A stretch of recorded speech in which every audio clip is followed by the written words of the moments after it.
Inilah profil dan media sosial Indy Barens, mantan host Ceriwis bareng Indra Bekti. Nama Indy Barens pastinya sudah tak asing lagi di telinga warganet. Sejak dulu, Indy dikenal sebagai presenter kondang. Pasalnya, ia selalu totalitas saat menjadi presenter di berbagai acara. Tak hanya menjadi presenter, Indy juga seorang penyiar radio dan bekerja bareng sahabat karibnya Indra Bekti. Diketahui, Indy menempuh pendidikan di SD Regina Pacis Bogor dan lanjut ke SMP Budi Mulia Bogor. Kemudian, ia berkuliah di Akademi Sekretaris dan Manajemen untuk melanjutkan studi ke Singapura, tepatnya di ITT Business Management Singapura.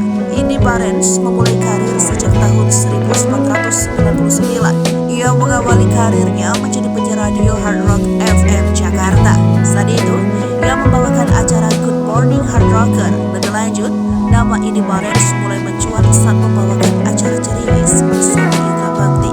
Indy juga kerap diri di televisi menjadi pemandu acara talk show. Bahkan ia juga disebut presenter yang pandai membawakan acara. Selain menjadi host dan presenter, Indy Barens juga merambah ke dunia akting dengan membintangi film Ariel dan Raja Langit di tahun 2005. Setelah itu, beberapa tawaran film kembali datang padanya.